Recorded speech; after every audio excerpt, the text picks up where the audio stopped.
do the big bringing us in. All right. Here we are back for another episode. Today's going to be a little bit of a shorter session. We've got some hard stop times for a handful of us. So short session as it is. We're still back with, is this session 9? Yeah, session 9. Previously, our intrepid adventurers here have passed the pilot's test and are now waiting to hear the results of if they were the highest score among the candidates here. They recently have decided to name themselves the Hammersmiths, or the Hammersmith crew, rather. And so we are going to hop right into that. So as always, I am the storyteller, Owl. I go by Kaylin, of course. And then I am joined here by my lovely players, Spoopy playing Hana, our Pistolera. Riley playing Ember, our stoic swordswoman. Aaron playing Rogga, our sassy cleric. And Tori playing Valindra, our incredibly quiet and slightly chaotic ranger. So how are you all doing today? It's been a little while. That's about what I would expect. Chaotic. You were the one who said you were going to embrace your chaos. Well, that was a joke. Okay. Or was it? I see you, Tori. I see you. But yeah, so we'll hop right in, try and use our time wisely, and see just how far we can get in today's session. So, as we join our crew, the vast ocean of stars stretches in front of the four of you as you peer out of the ship's forward window.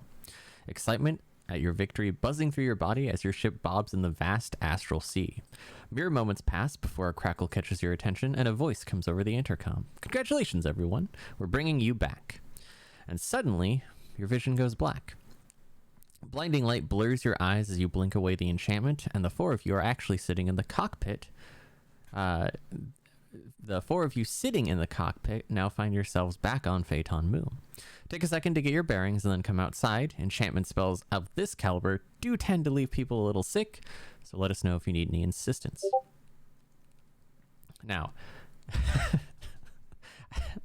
as the four of you exit the ship, walking down the loading ramp, you see the other crews of the 3 other ships exiting as well. Milia comes trotting up to the 4 of you. I knew I picked the right crew. From the first time I met you 4, I had an inclination y'all were going to make it far. From sprouts to fully grown licensed crew members in a matter of months is incredibly impressive. Now come on, let's go see how your results match up against the other crews, and Milia leads you off towards the center of the field.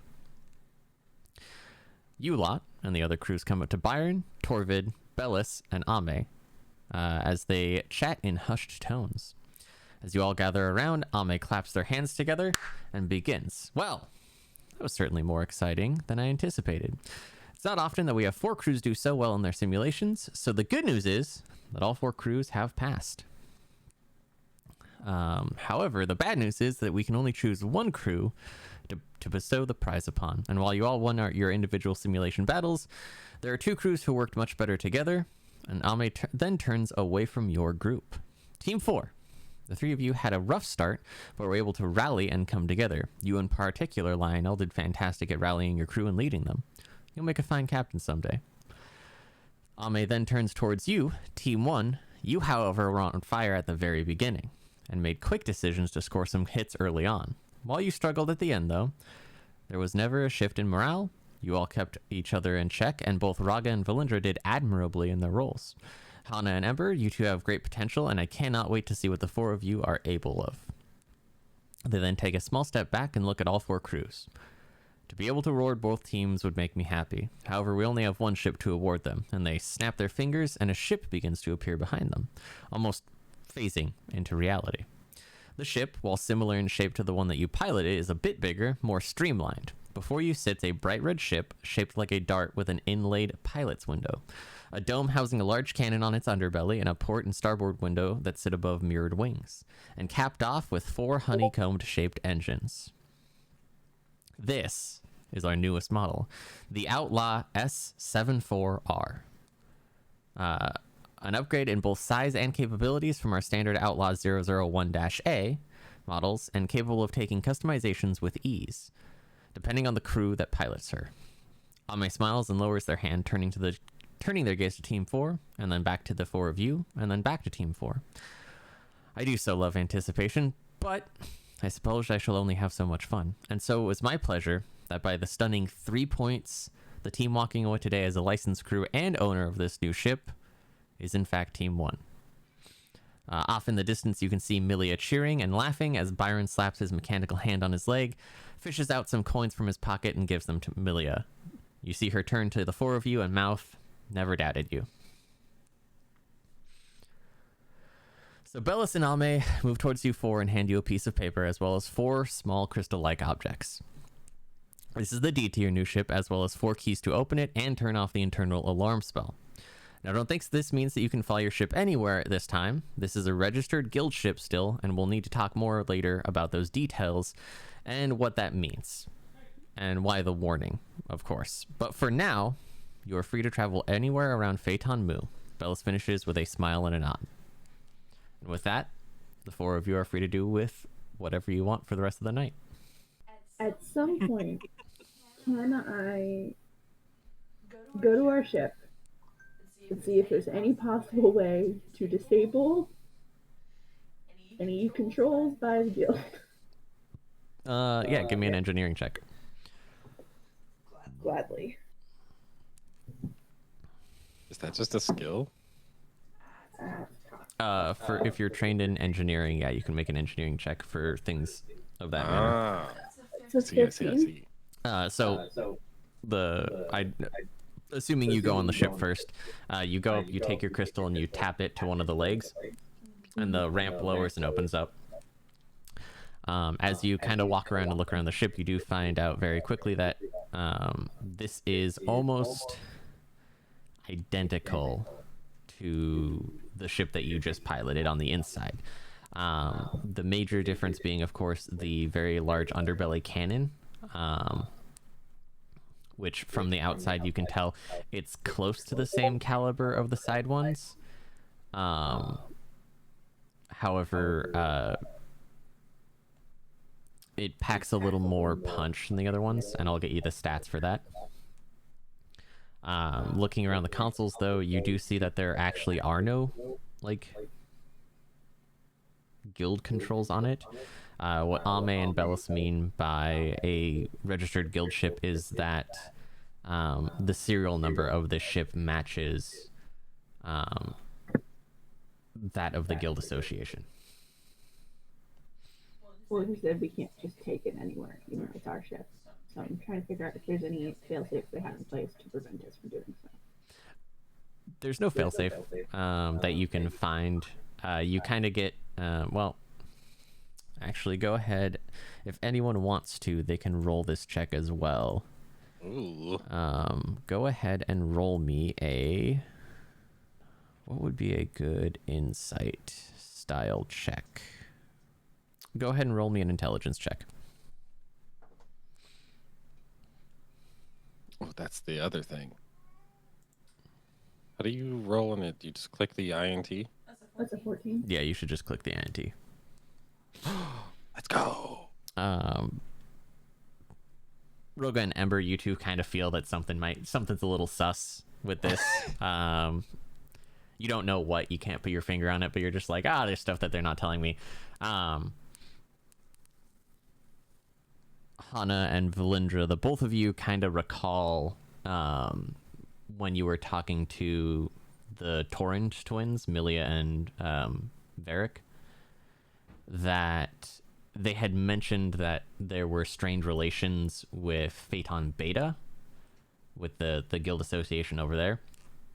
And so the two of you are kind of putting together that maybe that has something to do with it, that, a Phaeton Mu registered ship flying around willy-nilly might cause some eyes to look at Phaeton Mu and possibly cause those strained relations to become a little bit more strained. Oh, strained. I thought you said strange, and I was like, I don't understand. No. Really weird ship. Yeah, you were like strange relationship. I was like, so. That being said, though, let me see. I think it's this one. Thanks to our dear Rogga here. I need to resize this just a little bit because it was 1, 2, 3, 4, 5, 6. 1, 2, 3, 4, 5. Yeah. So if you can see it on the Roll20 screen, that is pretty much what your ship looks like. I think I described. I think I described the engines a little bit different. So it is a larger ship. It is still in the same class though.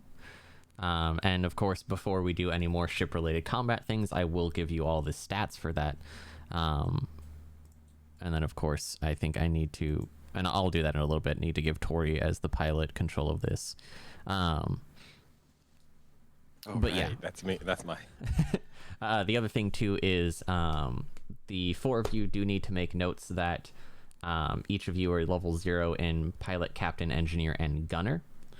And then if you want to denote which ones that you prefer, and you can hop around, of course, and everything. Unlike normal levels, these ones, they cap at 5, but everyone is free to kind of switch positions based on what they want to do. So it's not like you are locked into this position and you can only gain experience in that job. At some point, is it possible for me to attempt to figure out how to mask our signature so that we don't look like Phaeton new ship?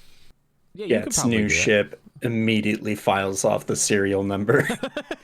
I'm just like, I love how y'all are just like, how do we jailbreak the ship? Yeah, you could probably do that. At the same time, you could also probably just ask Bellis or Byron, like, what's up? Because again, so, and this will delve into one of yours backstory a little bit. So the Guild Association, each of the 6 major continents, Phaeton, Alpha, Beta, Lambda, Mu, Zeta, and Phi, they have their own individual guild associations, which are usually run by the citizens, and they're kind of just like the it's a very bad way of putting it, but like the people's militia. Like, they take care of the day-to-day stuff, they take care of mercantile stuff, they take care of artisan stuff, farming food and everything. And then the local governments tend to kind of work hand in hand and do things that require military strength, such as like city defense, or like if there's anything that's like a civil service issue, the local government tends to take care of that. That being said, though, because the guild associations are 6 individual associations, and not everyone makes it past the initial test to become a certified guild association, there are actual mercenary guilds as well. And so mercenary guilds are kind of an outlier, and they can kind of go anywhere, do anything, and they don't have any attachments. So while the guild association has registered ships to their things, mercenary guilds also have their own ships, and they tend to not have registrations toward them. But yeah, so y'all have your fancy new ship. I need to bring my notes back up. But yeah, so you all have the rest of the night to do pretty much whatever you want. I think a few of you have errands that you need to take care of, if I'm remembering correctly. But yeah, anything else? I want to go talk to Byron at some point before I go pick up my guns. Okay. Does anyone have anything they want to do before that? Why so giggle, Tori? Nothing. Are you gonna try and sneak and go check the job boards? Maybe. Rogga and Ember, do you two have anything? I have to pick up a sword and a suit. You do. You do have to pick up a sword and a suit.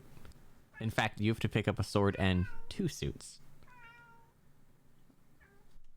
I'll follow Ember around. I think I'm set as far as what I need, but I am studying a new spell, and I'm going to practice casting it on Ember, like, every so often. I love it. I love it. All right. Go ahead and everyone roll me a flat d20 then, and then we'll kind of use that to determine how we continue on storyline stuff. Are we determining narrative initiative order? Yeah, basically. So just a flat d20. Fuck yeah, I got a 16. 16. Perfect. I don't have to go first. So a 15, a 16, a 12. How do I roll a flat d20 through the character sheet? There should be a dice on the left-hand side on that little toolbar, and you can just hit d20. I see. Yeah. Oh. Okay. So, just for... God damn it, we got 2 12s. We'll just go in order, Tori and then Aaron. So, Ember, you are off to pick up your sword and your new clothes and your new companion. Which one do you want to do first? Obviously sword. All right, so with Rogga and Toe, I can not talk this morning. You head off to Hana's dad's shop, and it almost looks like he's kind of expecting y'all to show up. Hanging up on the wall is you definitely recognize it, but it's a little changed. He's channeled out the center of it. He's added a new edge to it. But your sword is looking good. And he turns to you and he goes, well, you gave me kind of free reign to do whatever I wanted to. And so I thought, why don't we lighten the weight a little bit, kind of give it a new edge on it. And he went so far as to actually silver the edge. So. Aw, thanks, Mr. Hana's dad. Yes. So, your better greatsword is now not only silvered, but it also has the accidental. If I remember correctly, it's called the striking. No, not striking. Piercing enchantment. Basically, you ignore basic resistances for slashing now. Nice. And he even made a very small matching sword and board for Sir Barrington to go along with it. Didn't even ask for that. Nope. Yes, so you have your better greatsword. I will get you the actual terminology for it, but yeah. So you can ignore basic slashing physical damage resistances. As well as anything that can only be hit by silvered objects, your sword can now hit. I'm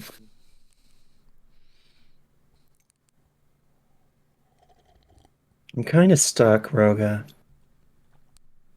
I mean, what's that? I don't know what to call it now.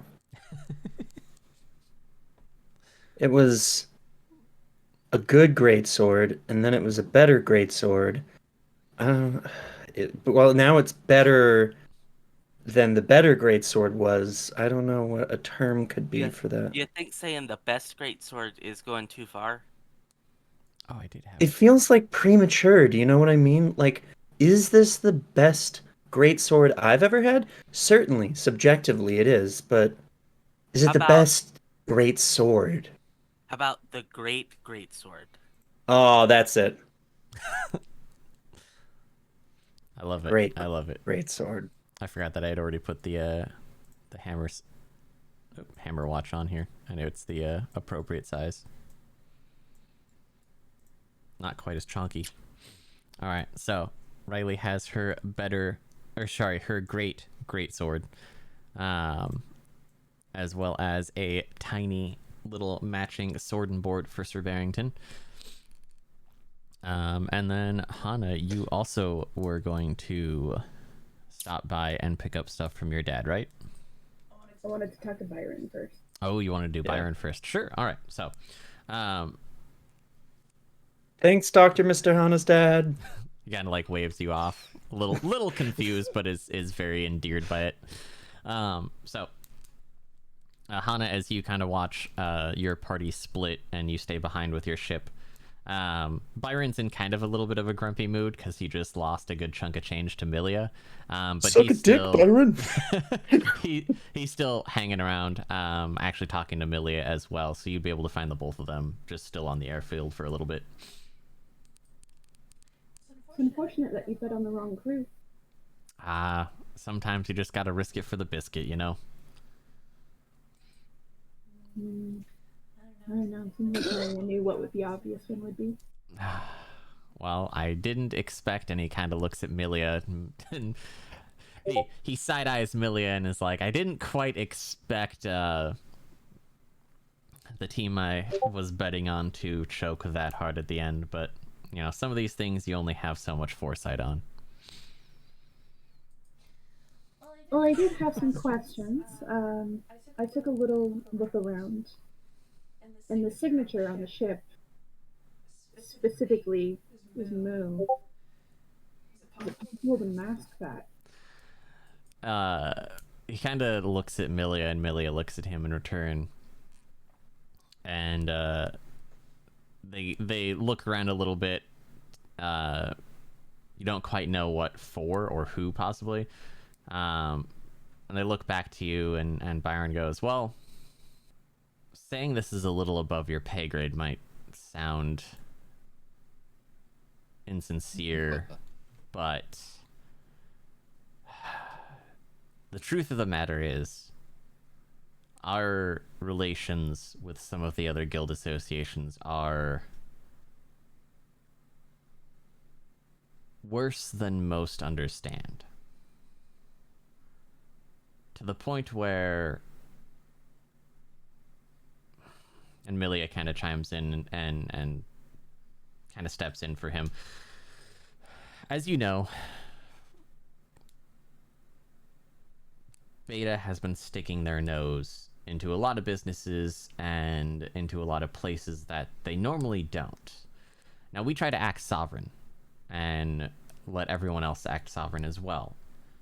And it's worked well, you know. Most of the guild associations, we get along very well. Lambda, for example, and Phi are actually what we would deem lifetime allies. Alpha tends to stick to themselves, but the Ironwood Elves, which are what make up the majority of Phaeton Alpha, they've historically been kind of standoffish to any other presence. Even, you know, merchants and scholars tend to be looked at with an eye of not contempt, but extreme caution. And so Phaeton Alpha has always been, once stasis technology was, you know, shared and understood, and we all were at the point where we could live our lives relatively similar to how we were before the shattering. From my understanding, Phaeton Alpha almost entirely cut off communication with all the other guild associations. The only one who's really been able to talk to them is our matriarch Ame, and that's because mostly they're an Ironwood elf themselves. The problem, though, is that Phaeton Beta has not had outright altercations with other guild associations, or what we would call in you know, ancient, like, pre-shattering times as border disputes, but they're definitely not the nicest, and they tend to be hostile. So the extra precaution of having a signature on your ship as Phaeton Mu is not only for your safety, because a ship flying in possible airspace that isn't one of our allies or our own could be seen as, how do I put this? It could turn our already strained relations into hostile relations, and that is something that we wish to avoid. So by having your ship be registered to the guild, not only does it allow us to have some resemblance of responsibility for you all, but it allows us to make sure that you don't go and create a mistake that's going to affect much more than the 4 of you. Does that make sense? To an extent, yes. My thought process is that if we leave Moo territory, we can cover it and mask it like a merc ship to protect Moo, and for us to be able to move beyond our borders safely and diplomatically without associating our actions to Moo until we return. The only problem with that is, and this is Byron speaking now, if we were to send you in an unmarked ship and it was found that you were associated with the Moo Guild Association, that could be misinterpreted and used as an excuse by certain parties. Whereas if you have the registration of a Phaeton Moo ship and we radio ahead, hey, this ship is going to be in your airspace for this reason, it no longer puts the blame on the Guild Association for Moo. If anything happens, it now puts it on the aggressor. And while I don't think that any other guild association would ever go to the lengths of, you know, blowing a ship out of the sky, the possibility is there. And until we have more information, it's better to fly our flag, let people know, and have them be aware. You know, it creates a sort of paper trail for us, but it also gives you the protection of if they, you know, be it Beta or anyone else, were to strike out at a ship that is Phaeton Moo Guild Association registered, it wouldn't just be us asking for answers. It would be a lot of people. But if you're an unnamed ship, there's no guarantee. I understand feeling like you're in a cage or have a collar is not the best. And it is not what we want you to feel. God damn it. I saw that message, Riley. But the fact of the matter is, we are uncertain of our relations with certain other associations and, unfortunately, certain other governments. It's not just the Guild Association for Phaeton Beta.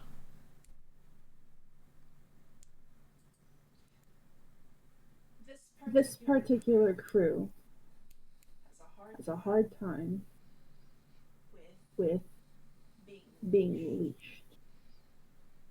Oh, I know that. Y'all are daft bastards. Byron just... And the people I come from aren't very fond of that either.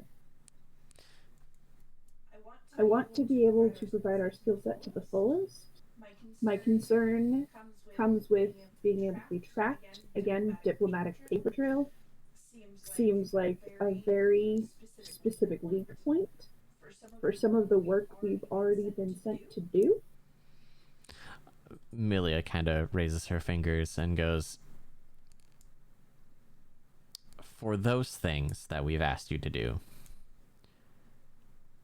we have ensured that there is no paper trail because we have the ability to. We cannot extend that to the 4 of you quite so easily. And it's not that we don't trust you or anything. It's literally a matter of man hours, resources, and just outright ability. It's hard. If we continue to do that kind of work, it would be better to do that to the ship. Most of the time it won't be your ship, and that's one of the key things. Because the other thing you need to think about, and this might be a little beyond your vision, is that if you establish that your crew is attached to this very unique ship, and through diplomatic means and going through the diplomatic channels, we establish that your crew is tied to this ship for other places, be they allies or not.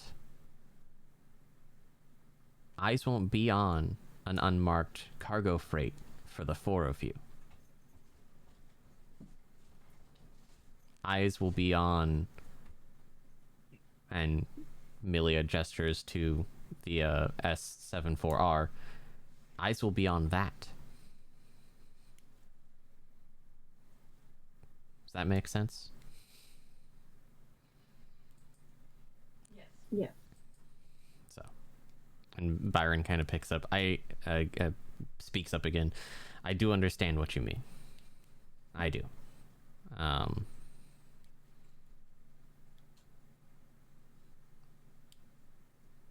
But with so many uncertain answers, we need to play this in a way that gets no one hurt. And we need to play this in a way that if consequences do happen, it happens on the organization that can deal with them in both a diplomatic and economic way. Not the 4 of you. You're all still young. You all still have quite a life to live ahead of you. At no point should you have to deal with the consequences of someone just jumping the gun. And so if we can go about this in a way that allows for the 4 of you to be yourselves and to do the work that you wish to do without risking the lives of many, many others, in the long run, that's going to be the choice that we make.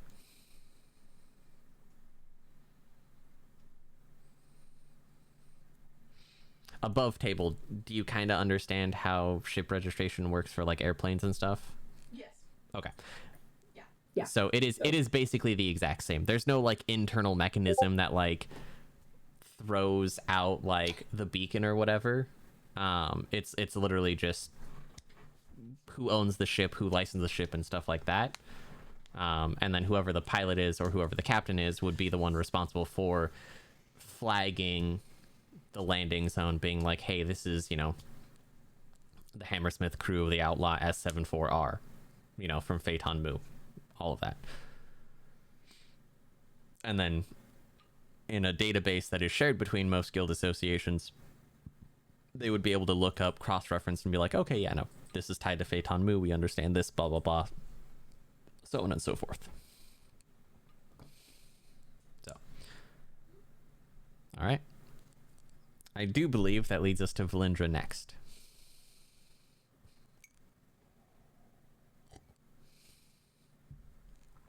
If I remember correctly. Yeah, because Tori was the first 12, Rogga was the second one. All right, Tori, is there any shenaniderps you want to try and get into before night falls? All right. So is there anything available? God damn it, Tori. Probably not, I'm assuming. No. So Okay. Again, there's the people waiting at the job boards, just like kind of tired of your shit, but at the same time they find it a little bit amusing. But for the most part, like, even if you were able to like get close enough, surprisingly there aren't actually a lot of jobs on the guild association board. After the 4 of you did your last mission, things kind of quieted down a little bit, in the sense of local problems. And so what currently is happening internally is a lot of projects are past the groundbreaking phase and are now just in full swing. So they're either fully funded, they have all the manpower that they need, they have all the resources that they need, and they're basically just working. Well, shoot.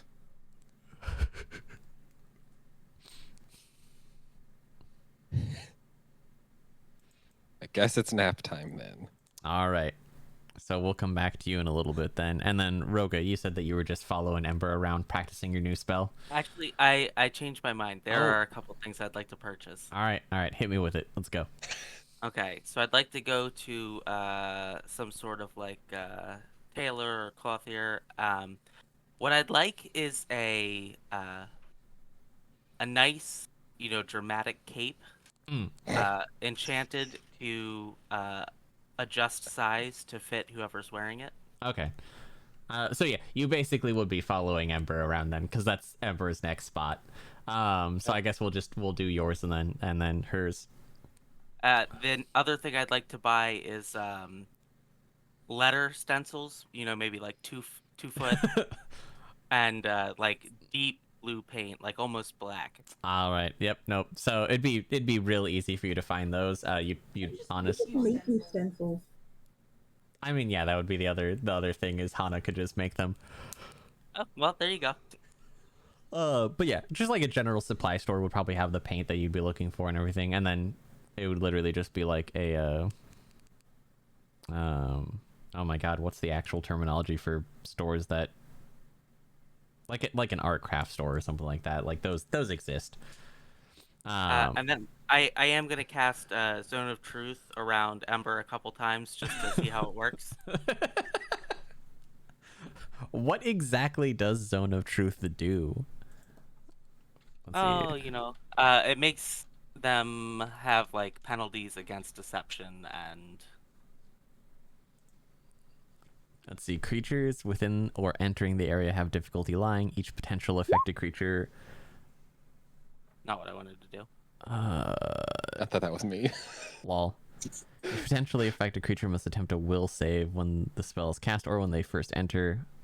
Uses the results of this initial save after it leaves and re-enters. Affected creatures are aware of this enchantment, therefore they can avoid answering questions to which they would respond with a lie. Got you. Critical success, the target is unaffected. Normal success, -2 penalty deception checks. Failure, can't speak any deliberate or intentional lies. And Ember gets a normal success. So I guess if Ember tries to lie, she's just got a -2 to a deception. I love that. You're just like following her around, casting on it. But yeah. So, Did you want to ask anything? No, it's more like I want to wait till we're like in situations where you're interacting with, Okay. All right. I see the game. This is the real chaos, eh? Yeah, no, I expect shenanigans like this to eventually happen. I accept them and love them. They're fantastic. So yeah, I think I would think that like on the way y'all would be able to like stop by certain stores to get like the arts and stuff, or the art crafts, the craft supplies and stuff, your paint and everything. It'd be pretty easy. You could just buy like some hardy paper at like a supply store and just plan on having Hana later cut out the letters that you wanted. To be clear, the Zone of Truth would also affect people that Ember is attempting to converse with, too. Oh, yeah, no. Especially if it's centered around her, 100%. And then, like, a woman on a mission, as you're following her, she is, like, shortest distance, point A to B, no stops in between. She's just heading for this tailor. Opens the door. Immediately, the monsieur behind the desk recognizes her and kind of looks around her shoulder and sees you. And he's like, we have been expecting you, but I see that you have brought a friend this time. And he goes, give us one moment. And he walks to the back. And when he re-enters the storefront, he actually has 2 boxes. One is like a thinner box wrapped with a bow and everything.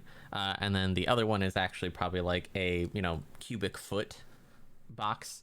And he places them both on the counters and he goes, ma'am, these are both for you. So Thank you so much. which one do you want to open first? I've got to see Mr. Barrington's little suit. So you open the top box and inside is an immaculate Mr. Barrington, complete with a little jacket, like a little suit jacket with tails and a vest under it. He's got a little top hat. And the gentleman behind the counter goes, "We did everything we could to keep as much of the original bear intact. So the only additions outside of his new clothes are some patching that we had to do. We, of course, cleaned him and everything, and we tried to keep him as immaculate as possible." Oh, Sir Barrington, you look so wonderful. What's that? She puts him up to her ear. Oh, he loves his new outfit. That is exactly what we would love to hear. Thank you. And then opening the second package, it is a stunning red. It looks like a gown. The torso of the gown is actually reinforced with a very deep amber leather, in the shape of not only a corset that goes from the top of the breast down, but also has straps that go over the shoulder. It has one long sleeve that kind of goes down your left arm, whereas the right arm, your primary hand, is actually a short sleeve, so it just goes down a little bit, so you have full mobility. The dress We love is an asymmetrical cut. Yep. Also, the skirt portion of this is made with a pleated fabric, but it is actually more like a the underlayer of it is more like a canvas, so it's very stiff and rugged, but it also is an asymmetrical dress, so it's a little bit above your knee on the right side, and then on the left side it flows all the way down, and it is a very deep, almost like wine red. The outside of it is not quite silk in texture, because it's a very matte fabric, but it is very, very smooth to touch, whereas the underside almost feels like it is very, very fine chainmail. Like, it flows with you. It's very rugged though, and stiff. But were it to take blows, and you can kind of, as you're feeling it, you can feel if you put certain pressure on it, the links start to stiffen a little bit. Let me look in my notes. I wrote down what this is. I believe it's counted as elven chainmail. Wow. She's a fancy bitch. Yes. So this is standard grade elven chainmail, which should not create any problems for you for skill checks and everything. And then if I remember correctly, okay, so yeah, it's going to be elven chainmail +1, and I can look up the stats for that real quick. It's made of mithril? Yep. Oh my god. I mean, okay. She's just going to look at it in, earnest awe, and then turn to Rogga and just say, "You should get something from here. They do such amazing work. Look at this." I mean, I was hoping to get something from here, but I have a quick question for you. Is that for fighting or fucking? The gentleman kind of looks for you and goes, "We create items for all situations." So yes.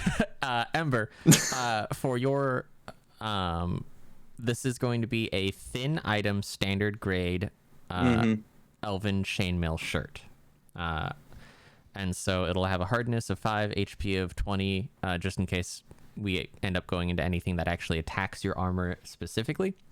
And then it is, I think I said it was a standard grade. And then let me see. I don't remember the AC value on that.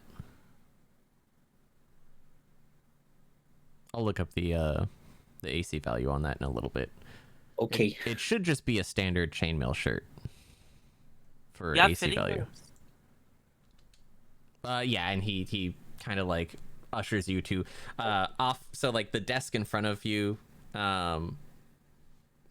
he kind of ushers off to the left hand side, and you can see several like booths that you can actually go and change into. Well, go put it on, lass. Right now? Aye. Okay. God, this is pushy. Just gotta go change. Okay, so it'll be a bonus of 3 AC because it's a +1 chainmail shirt. Nice. Your dex cap will be +3. It'll have Great. it will have a -1 check penalty for certain things that have dex-based checks. You have no speed penalty, and then it has the bulk 1 flexible. However, this one will not have the noisy modifier. Nice. And they like above table, because they double layered it, the outside layer of that kind of silken cloth ends up actually absorbing the noise that the metal links would create. Mm. In table, it's just super fancy, and they were able to kind of get rid of that.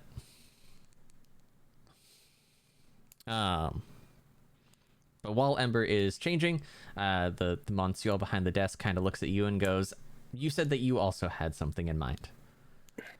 Right, so I need a very dramatic over-the-top cloak that will change size to fit its wearer.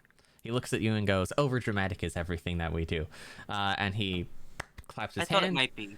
And from the door behind him, a halfling comes out, and he turns and goes, "This lovely ma'am here would like a size-changing cloak. Can you please give me the measurements?" And the little halfling, she nods immediately, starts measuring you up and everything. He starts Right, it needs to be able to fit me and her. Yeah, of course. Quack. Oh, hey Dom, how you doing, my dude? So the halfling she begins to immediately start taking measurements for the base of it, and he kind of takes your credentials from your ATST and goes, "A cape of this quality and specifications will take most likely 2 to 3 days to finish, but we will have it for you post haste." Would any extra coin help it be finished any faster? Well, when he kind of like looks at it and everything, or looks at the ATST and goes, "As this is on someone else's tab, this is as fast as we can get it done." Well, so I mean, if I were to supplement the tab. The problem isn't the tab, it's more of, so above game, they can make the cape in like a matter of hours, but it's getting the enchantment on the cape because they have to send it to another shop. So logistically, it'll take about 2-3 days just to get it done. They're already going to be like, this is, as soon as you two leave, the cape is going to be started and made. This establishment is incredibly fancy. They are the best tailors on Phaeton Mu, if not in the greater Phaeton system. So like making Ember's new chain dress, for example, they were finished with what they needed in like 2 days. They just had to wait on the mithril chain links as well as the enchantments, which took another 2 days. And so, this is about as expedited as they can get. Gotcha. Well, I'll slide 5 gold to them and say, this is for her smile. And I'll slide another 5 gold and say, and I'll have a little more if it gets completed quicker than expected. He nods, and the halfling finishes taking her measurements. She kind of scurries off, excited. And he goes, "As soon as we get it done, we will let you know. And you will be more than welcome to come in and try it out and let us know if there are any alterations that need to be made." Sure. Can it have a high neck? Like a high collar? Yeah, right, exactly. Something very over the top. Absolutely. Oh, Tori out here making weird noises. I think at this point, Ember would probably be done changing. So how does Ember feel in her brand new dress? I think she feels really pretty. Good, good. That's what we like to have here over at Phaeton. I'll wolf whistle her when she comes out. Fantastic. So I think with that being done, we have one more thing before nighttime hits, and that would be Hana. You wanted to go and get your guns back from your da, right? So you make your way back home. Your dad is kind of cleaning up shop and everything, and notices you come in. He goes, "All right, I finished your friend's, the very stoic lass. I finished her sword." And it got me thinking about things that we could do for both of your guns. So, if we take a look at your base guns above table, if I remember correctly, why can I not find your sheet? There it is. Character sheet, inventory. You have your Dwarven scattergun, and you have your flintlock pistol. That one, right? Oh, there are no actual upgrades to your flintlock pistol. Never mind. This makes it much easier. So, I have a magic flintlock. He gave me a magic one and then a regular and the Dwarven scattergun, so I'm using. If that's you go back right. to Yeah, my yeah. character page, it has my stats. Yeah. So, your magic flintlock pistol is just a flintlock +1. So, he takes out your flintlock, the dwarven scattergun. He goes, "This was the first one that I started working on." He goes, "I noticed immediately that there was a problem I had with the design." And he goes, "When chambering the rounds, you have a total of I literally just looked at it and I can't find it anymore. Dwarven scattergun has a reload of 1. Oh, it really is a reload of 1. So you could only chamber 1 round in it per shot." And he goes, "So what I did is I actually..." No, it's not efficient at all. So what I decided to do was modify it with a cartridge slide on the underhand. So now when firing your Dwarven scattergun, instead of a reload 1, you have a reload 5. So it can hold 5 shells before you need to reload. He takes your magic flintlock and he goes, "This one, however, is an immaculate piece of work." He goes, "I wasn't really able to figure out a good way of..." Oh, this one says it's a reload 1 as well. That's not quite right. I think that's supposed to be 6 shots in the magazine before you have to reload. Anyways, what he did for your flintlock though is he etched it with or he took it to one of the shops down the lane that he knows. You would know this as your Uncle Mortis. He's a good family friend. Uncle Mortis is a little daft, but he does some of the best work that your dad has ever seen when it comes to rune carving. And so he had Mortis put on a rune of striking. So now your gun's base damage is no longer 1d4 plus 2. It's actually 2d4 plus 2.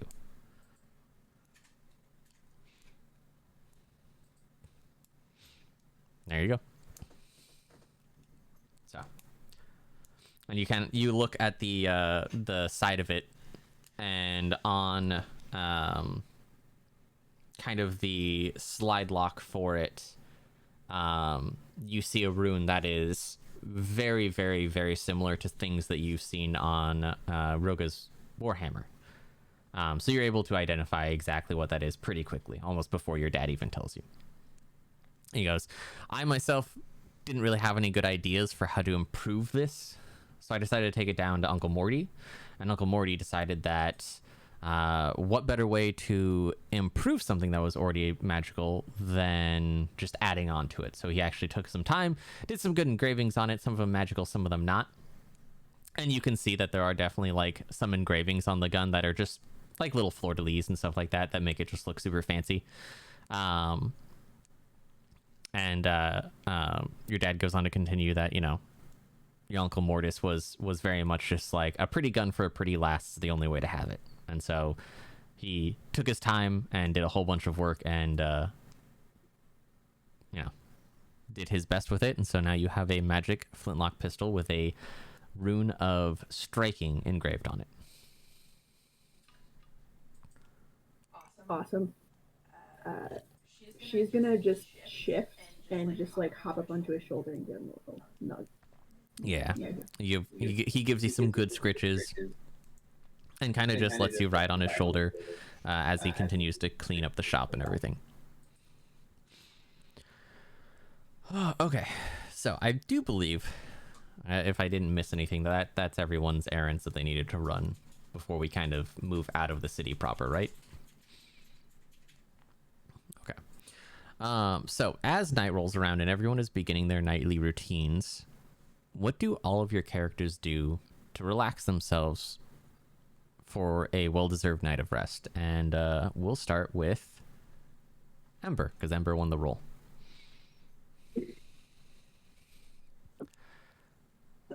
Ember is in her quarters, outfitting Sir Barrington with his board and sword. Little sword and shield. Yeah. And at the side of her cot, I imagine she's just going, okay, so this is a thrust, repose, thrust, repose.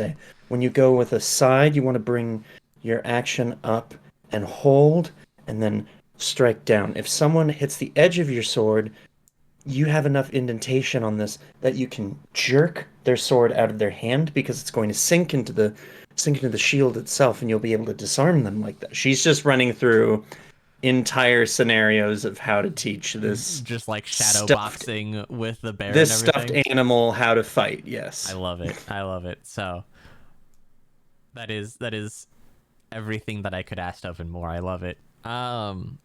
Rogga, how does our good fair lass Rogga, how does she wind down for the night and prepare for sleep?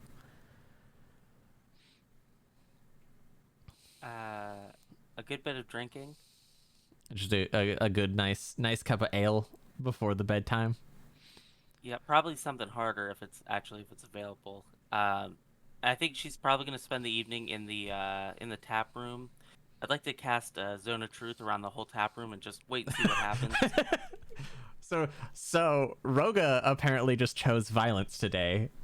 So you know, in your winding down and kind of like not really drunk, but definitely like you're tipsy, you're buzzed. You know, like Rogga's in a good place, and just kind of casting stuff. Give me a deception roll. Oh, well, you know I'm excellent at that. Mm-hmm. Okay, so you're able to, like, as you're drinking, you're just kind of like tapping the table and casting Zone of Truth. And people definitely know something is up, but none of the patrons there are able to like pinpoint the source of it. You're able to hide that well enough, even under the influence. And so you're just sitting there and enjoying some very awkward happenings as people are trying to, like, you know, meet new people and pick them up and talk themselves up, and they'll go and be like, oh yeah, you know, I'm an adventurer who's done, and then instead of like some big show of bravado, it's like, you know, shit my pants at the sight of a kobold, and they're just like mortified because they mean to say something else and don't. So you definitely are just sitting there enjoying the absolute chaos that is happening. That's exactly what I wanted. Yep. Nope. It is everything that you could have asked for and more, and the night has delivered quite a few good laughs for Rogga. Yep. After some laughs, I'll go and just conk out. Valindra, we'll pop over to you. What does Valindra do to kind of wind themselves down? I have no idea. She's not one to like take walks. She's not one to like kind of just, have habitual habits that she does, like, clean weapon, clean gears or anything. Not yet. Not yet. Okay. All right. Well, I guess we'll stop picking on Tori here. And Hana, what does Hana do to kind of prepare themselves for bed? Oh, it's fantastic. I love it. Working on blueprints, sketching, reading, that kind of thing. Always head stuck in books, just kind of like falling asleep at the table. It's definitely something like this is a usual thing for you, where you've definitely kind of taken after your Da. He's a workhorse as well, just always his head stuck in the shop and everything. Like, aside from you, the only thing that he's really ever like said is his child is the store. And so you've caught him many a nights just almost passed out on an anvil or on his work table and stuff. And so it's a common occurrence for the both of you to fall asleep at your table and then like wake up with a blanket on you. And this would definitely be one of those nights. You'd fall asleep kind of, working on something, and your dad would come in and just kind of like see you passed out and maybe like close a couple books or something, put out the candles, and like drape a blanket over you. Before I do pass out, at some point though, she's going to take a break and go for a walk to the perimeter of the town, to the most wooded area possible. She's going to do a round of prayers and a round of offerings, and think about her biological parents. Okay. Yeah, so, it's a path that you know very well, and it's definitely a path that you have walked many, many times before. So it's almost second nature for you to just kind of absent-mindedly walk here. And just as the many times before, the only offerings there are the offerings that you've left. This time, though, there's a feeling that you kind of get when you're doing your prayers. Not bad, but almost like a very gentle cold wind kind of just blows over you. Something new. You've never experienced it before. But you don't get the feeling that it's necessarily bad. Hana would definitely feel as though it's familiar, for sure. Does it feel like just a response from the kids now? You could infer it as that. It wouldn't be a long shot. It could be that. It could be, your ancestors, or it could just be a coincidence. Causation or correlation does not always cause causation. Mean causation, that one. But it's definitely a weird occurrence this night. So our four adventurers are all getting ready for bed. I need everyone to make me a wisdom saving throw. This is going to be a DC 20. What? You mean a will? Wisdom, or yeah. We'll do Your 5e is showing. My 5e. Yeah. I mean, you can also make a wisdom saving throw, because you just roll a wisdom with your modifier. So is it will or wisdom? We'll do will. Go ahead and do a will wisdom throw. Oh, God. Well, no. God. This isn't an enchantment or a charm. This will be a wisdom. It won't be a will. Sorry. So you just want us to make a straight wisdom roll. Yeah. So it'll be a straight wisdom roll plus your Man, this modifier. is fucking bullshit. 31. 3. I'm leaving this game. All right, it's been great, y'all. Okay, Fuck this place. Don't worry. You got 2 people with 3s. You got a 20 Yeah, on a but dot? mine's a critical failure. You failed to. True. Well, technically, both you and Tori are critical failure. It's a dirty 20. Is it dirty 20? Okay. thank you very much. I rolled a 2 at least. Yeah, no, Tori rolled a 2. I rolled the 1. Well, thankfully, crit failed. Well, So- so this isn't something that's inherently bad. Let's see. So I don't need to do that one. I don't need to do that one. So we'll start with Valindra. We'll continue to pick on Tori. So Story of my life. if I remember correctly, I think who failed the wisdom saving throws last time and got the dream. It was two of you. I don't remember who though. It was me. It was One you? of them was me. Yeah, I think it was you and Tori, if I remember correctly. I'm pretty sure it was me and Valindra again. Fan. I'm like willing to bet money on it. I think that I had a I don't remember. Yeah. So, we'll I can recap real quick what that dream was. Because it is, well, basically you had the spooky dream where you got to watch the shattering of Phaeton, and we're told that y'all have a choice to make. So we're gonna go into this with Valindra first. So Valindra, as you fall asleep, wherever Valindra tends to fall asleep, be it in her bed or a tree or just kind of out on the street, who knows? Valindra doesn't even know sometimes. So you stand amid an unfamiliar place, your head aching as it reaches out for any semblance of an answer for this gap in your memories. Unfathomably tall trees stretch out before you as you stand at their bases. Feeling yourself called into the darkness of their shade, a voice calls out, first as a whisper, but it rapidly builds. You failed and ran, her grip still as tight around their necks as the day you were born. The thorns cannot be removed. As the voice finishes, wind begins to whip up around you and pushing against you from the forest entrance. But worry not, you may see her sooner than you wish, and the wind blasts you back, waking you up in the bright morning sun. Ember.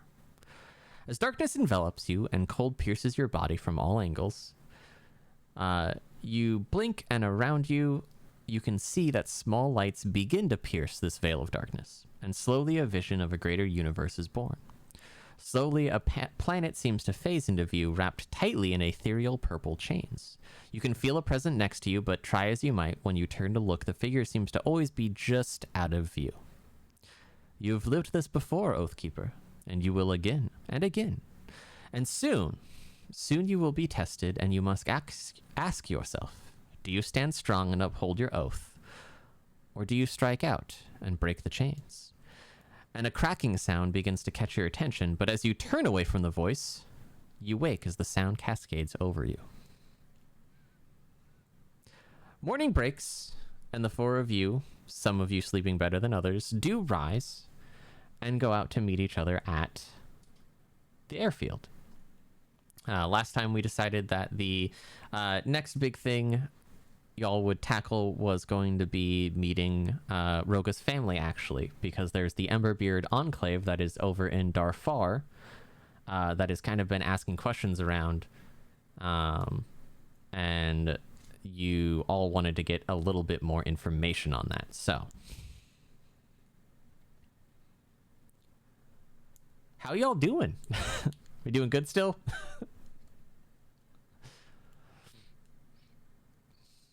Yes. You look thrilled there, Emperor. Mm-hmm. Mm-hmm. Some real good dreams. The dreams start coming and they don't stop coming. And they don't stop coming, and they don't stop coming. Being in Darfar, y'all have a choice. There is the day-long caravan trip, or I can just not ask stupid questions and assume that y'all are going to take your brand new shiny ship over to Darfar's port. So, four of you climb aboard, able to use... Before we're ready to go, it's very important to Rogga that we get this thing branded. Oh, yep, that's right. Which I will immediately defer to Hana. How do you want this to look? Well, here's some dark paint, and I was just thinking the Hammersmith, big letters on the side. Okay. Um, she's gonna sketch out a few different like kind of like typefaces. Like, do you want big blocky? Do you want cursive? Do you want like typeface? Oh, she's getting fancy. Right? Group vote. Yes. God damn it, Tori. Like, I'm We not want it to surprised. I think we want it to be aggressive. Be aggressive. Be aggressive. Okay, so she's gonna do something that almost looks like someone just like took a pen and just, like that hard kind of like sketch lettering, like someone just like scratched it into the wall almost kind of type and show that to you. I mean, that works. You said aggressive. So then she's gonna take that and she's going to cut that stencil out, put it wherever Rogga wants it. I'm thinking like the underside, like the side of it. You know what I'm saying? Mm-hmm. Yeah, kind of like on the underside of one of the bends here. And then she gets a painting for you. All right. So, with the Hammersmith fully crescent now, the four of you hop on, and it's a pretty short flight. Normally, what would take a full day in caravan is no more than probably about an hour flight, if that. You're able to find the airfield pretty easily. It's a much smaller one compared to Darfur. And it takes a little bit, but y'all are able to pretty much find a parking spot or the equivalent of a parking spot and dismount your ship. Looking around town and kind of asking some questions, people are able to point you in the direction of the Emberbeard enclave that has been kind of not really holed up, but has been staying in this town for a while now. And they're able to point you to a small outcrop on the outside of town where the enclave has set up a kind of like a oh my god, like a campsite. As you walk towards, though, you do see the four of you see familiar faces. There is the Baron. He is talking to a Dwarven gentleman. Rogga, you would immediately recognize this as your Uncle Goran, your dad's brother. Yeah, I wanna cloak up before we get too far into all this. Kind of just like stop and yeah, cloak and hood. You know. Yeah. The rest of the group doesn't have to, but so yeah, the beside Goran though, and you would still recognize her. This is Brim. This is his wife, your aunt. And there are a couple more adult dwarves kind of standing around talking, but those two are the ones who are talking to the Baron. You actually do see the Baron there. Behind the Baron, you see both Anthony, his ever faithful servant, and you see Torvid, the guard captain. However, you also see that there are Dwarven children just kind of crawling all over Torvid, and he is just standing still as a statue, not moving, as these Dwarven children are just completely enamored with the lizard man that stands before them. And if you were to look very closely, it wouldn't quite be a look of annoyance on Torvid's face, which is already kind of hard to read because he is a lizard man. There's some slight amusement to it, but it's also just this is what my life has become, like resignation to the fact that he has basically become a human jungle gym for these Dwarven children. And Anthony is standing far enough away that they are still close to the Baron, but none of the Dwarven children are like coming close to them.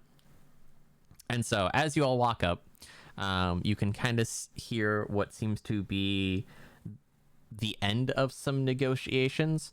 The Baron and Torvid immediately recognize the four of you, though. And Torvid kind of nods at the four of you while trying to not let the child on top of his head fall off. And the Baron immediately stops and waves all four of you down and is like, "Ah, some of my favorite of the Adventurer Guild." Almost as if you were some divine influence showing up perfectly in time. "Please, come here, come here." And kind of ushers the four of you over. Ember's just going to turn to Valindra and go, "Who the heck is this guy again?" I wasn't paying attention. I don't remember. Yeah, me neither. This would be the Baron of Phaeton proper. He is the head of Darfar and Darfur. He's the elected official for the local government and everything.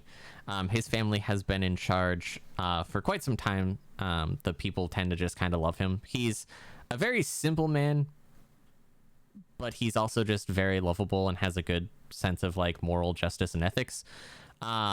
He was the one who gave you the mission for the zoo. That was by his request. But this is Baron Thermopolis Johnson IV. I need you to understand. I knew all of that already. Oh, I know. That was for Valindra because I know Oh, Tori okay. wasn't paying attention.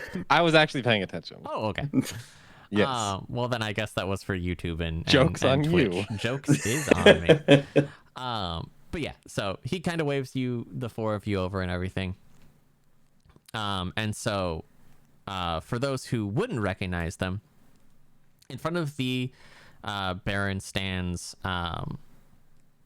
a four-dwarf, very tall woman who is decked head to toe in bronze-colored plate mail. She is wielding an incredibly, again, for her size, large tower shield,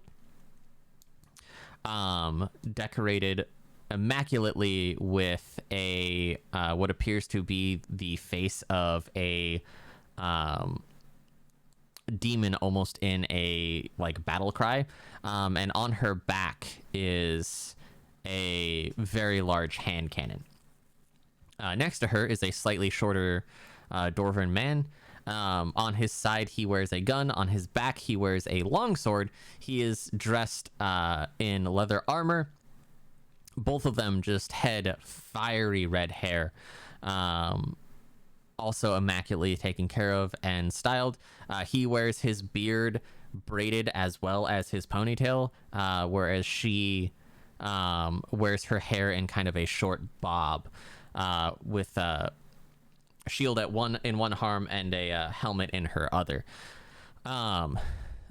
These two immediately turn to you, and I am going to need Rogga. I need you to make a deception roll for me. Yeah, that's more normal. Well, you know what? You almost beat your uncles. He rolled a 3. So, as the Baron kind of waves you over, the two of them turn to you, and Gorin just immediately beams a smile at you. Your dad's brother has always been not soft on you, but you two have been close. And he was, while he wasn't the one to kind of take you to your promontory school when you were expelled, it was actually your aunt. He was definitely one that, like, you remember late into the night the day before was arguing with your dad. Brim turns to you, and immediately you can kind of see just like a tear in her eye, but her expression very much doesn't change. And they both kind of just stand there stunned for a little bit. The Baron turns and goes, I see that you recognize one of them, but I would like to also introduce you to some of our best and most trustworthy guild association recruits. This is, and he stares at the four of you, and Goran immediately cuts him off and goes, I know my own niece, sir. And he goes, I know. I can see the resemblance, and then points to both of yours, just, again, fiery red hair. He goes, however, these are, again, some of our most promising up and coming starts in the guild association. And the Baron proceeds to introduce the four of you, well, sorry, the three of you minus Rogga, to the Emberbeards. He then continues on to go, if we were able to offer support from Phaeton Mu, these would be the people that I would immediately jump to. However, as we were just talking about, Lambda being our allies, you know how the tensions have been, and Goran kind of shuts him off and goes, I know, we've been over this before. You can offer supplies, but you cannot offer people. And we can go back and forth time and time again, but supplies only get us so far. And it's actually not the Baron who speaks up next and but it's Anthony. Anthony goes, well, your sire, there's something we could do with these four. While it may not be the most diplomatic idea to send guild association, it would be quite easy for us to send a mercenary band to aid in the Emberbeard's problems. And the Baron kind of takes this idea, and you can see he kind of mulls it over in his head just a little bit. And he turns to you, Rogga, and goes, while we cannot offer your family any support, because this could be seen as an aggressive move on the behalf of not only the Phaeton Mu government, but the Guild Association, mercenary guilds do have the freedom to move around the greater Astral Sea without problems. We like the sound of that. So, if we were to send perhaps a new mercenary guild, while some would see this as almost a suicide mission, if they were proven in the field of battle, we could easily expedite the license process, and we could get them over there in a matter of days. And he kind of shoots a glance back at Torvid, and again, Torvid standing perfectly still as the mortal jungle gym that he has become, gives a silent nod to the Baron. And the Baron turns to your uncle and goes, I think what we can do, because we have not had any mercenary guilds on Phaeton Mu for some time that have actually been in contact with myself or any of the other local barons, we can possibly expedite the process. And while they are novices as far as the mercantile or mercenary process goes, I think that we would be more than happy to lend aid as well as supplies in the form of aid and a very well trusted, if not recommended, mercenary troop.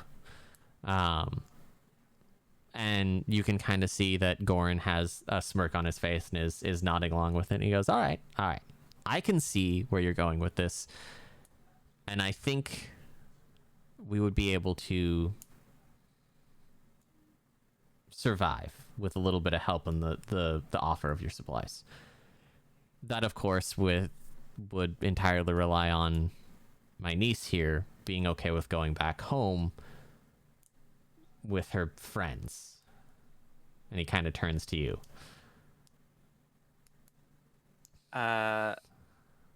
In Dwarvish, I'm just gonna say, What are you trying to get me into? Your aunt just laughs, like this big hearty chuckle catches Torvin off guard. He kind of stumbles and like a child falls off and he catches him real quick. And Goran just has a big smile on his face. And turns to the Baron and goes, I think that we will take your offer, and I think we need to probably write up a good contract for these mercenaries here. I'm going to immediately jump into the conversation. Yes. To clarify, you are asking us to leave the guild and join a mercenary association. So Anthony is actually the one to answer this. They go, no. So I'm assuming with that question that none of you have mercenary experience. Not legally. I do. Oh. So if not to overstep you, then he turns to Ember and says this. But just so that we can kind of get this process going, a mercenary license is completely different from a guild association license. You can be in both. It's just most people don't, because you're double dipping in the same field of work. And so the vast majority of people will choose one as opposed to the other. The guild association is regulated, it is strict, but it has the backing of a very large organization. A mercenary license, though, offers freedom. You are not tied down to any one state, you are not tied to any one association, but you also don't have the backing, right?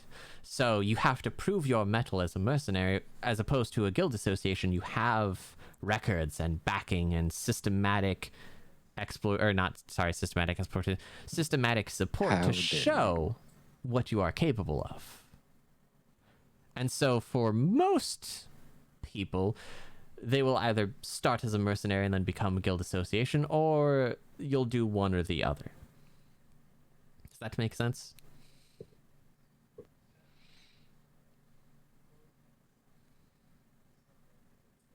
He was asking that for you, Hana. You can start with both, but eventually you're one or the other. No, you can entirely be both the entire time. It's just most people prefer to push their expertise or their name in one rather than both at the same time. Think about it like multi-classing, right? Like above table, if you're looking at like multi-classing, you can get some fancy things from multi-classing, but you're never going to be as strong in one of your classes as you are as, if you were to just purely go into one. So let's say the guild is being specifically strict on things like travel and making ourselves known. If we were to go in as mercenaries instead, would those restrictions be less strict? Some of them would definitely be less strict, yeah. So the way it would work is that you would have a second registration for your ship and for your crew. This is still a form of it's still a way to hold people responsible, because if a mercenary crew fucks up, people aren't just like, oh, well, we don't know anyone. You still have the registration to back it. The difference is that instead of holding your allegiance to a city-state or an island or an association, your allegiance only goes to you and who is paying you, right? So, for example, if you're doing a job as, let's just say, the Hammersmith crew is your mercenary titles, your reputation is entirely on there, and so you're able to truthfully give your credentials to another landing port, and diplomatically they would recognize you as a mercenary guild. So their guild association might not treat you as warmly as if you were to identify yourselves as a Phaeton Mu Adventurer Guild. However, you would have much less much less you would have much more freedom of travel, but it's a risk not having that support of the local guild association. But in a situation like this, where Phaeton Lambda is close to the beta airspace, if you were to fly your ship as the Hammersmith Mercenary Guild, then there's no way that beta could spin that as an aggressive action from Phaeton Mu. And that's what the Baron is trying to get at with all of this, is that normally there's a process to it to get this, because again, you still do have a license and a registration and everything, and that you do have the accountability behind it.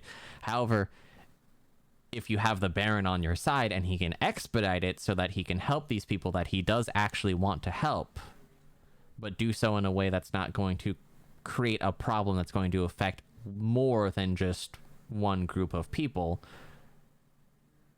instead of taking weeks to a month, your license is going to be ready to go by probably the end of the day. Right. I mean, I think that's what we wanted anyway. Yeah. It pays to have friends in high places. So, but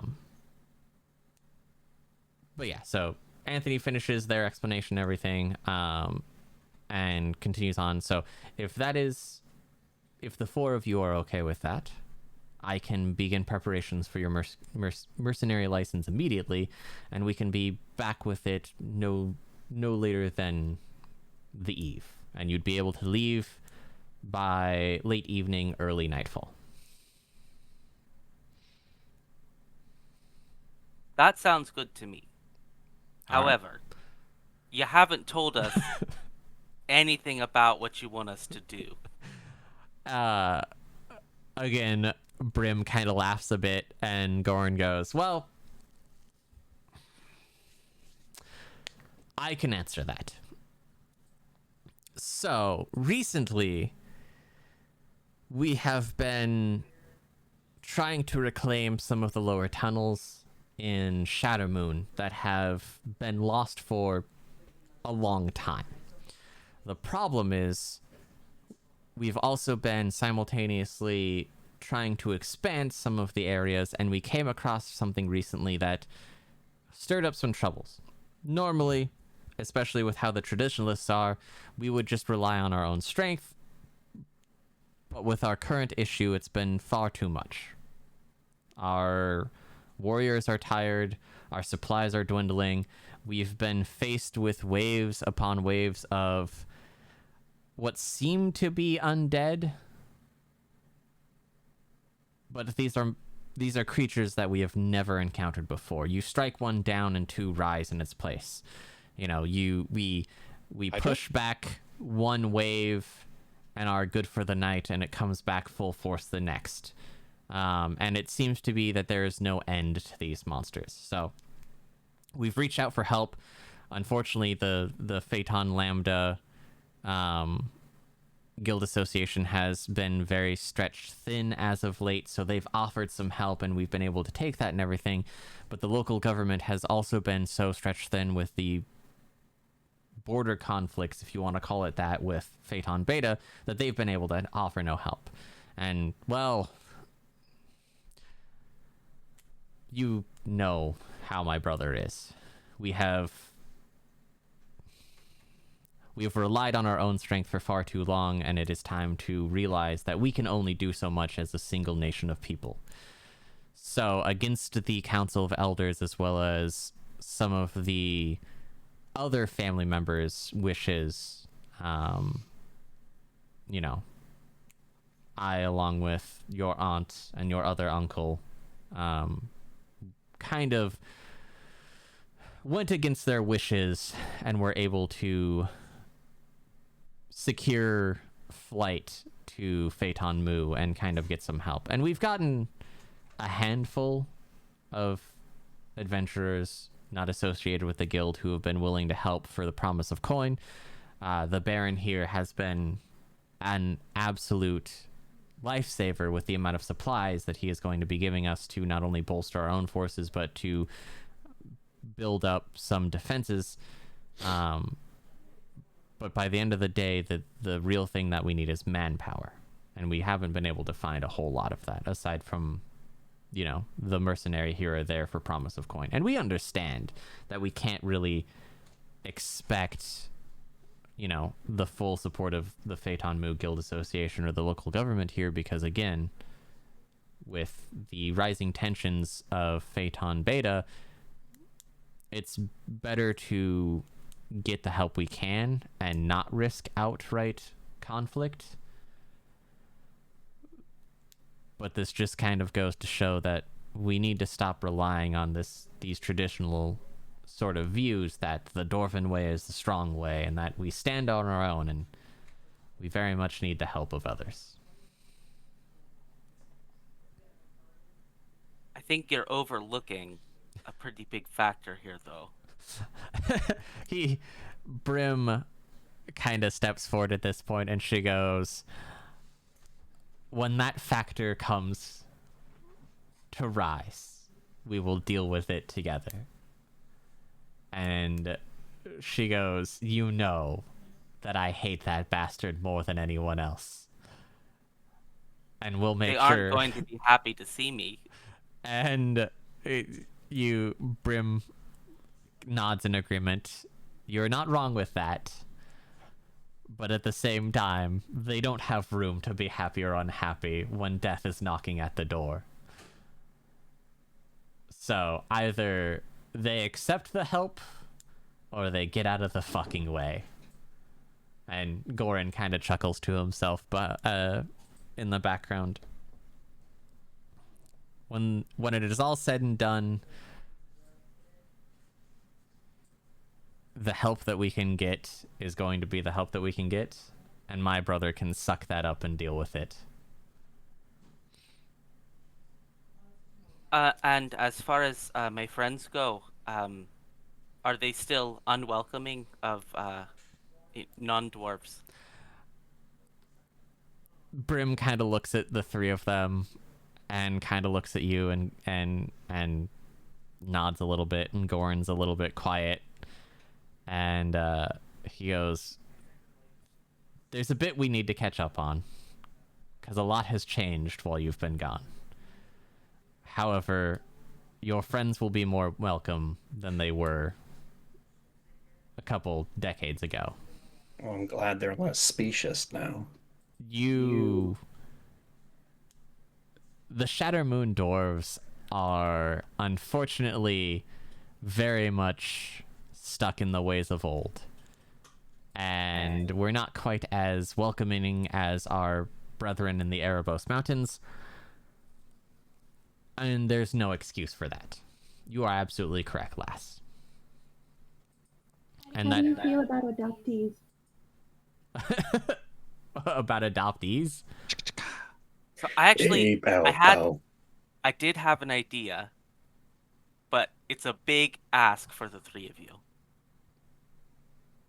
Fine, I'll undergo cosmetic surgery. No, not at all what I was thinking. So Okay. there is one way that you would be able to more easily enter. The problem is that the association with me wouldn't be good. Fine, we'll marry you. Well, that's what I was gonna say. Would the three of you like to pretend to be my wives? Oh, you're serious on that one. That was a joke. Wow, okay. Why? Plural? Yes, it's pretty common in Dwarven culture. Maybe not to have 4 women marry or to have interspecies marriage, but either way, if you're my wives, there's not much they can do about it. Yeah, so the big thing too would be so for those who don't know, I have written an entire culture page on dwarves. So dwarves in this universe are very close to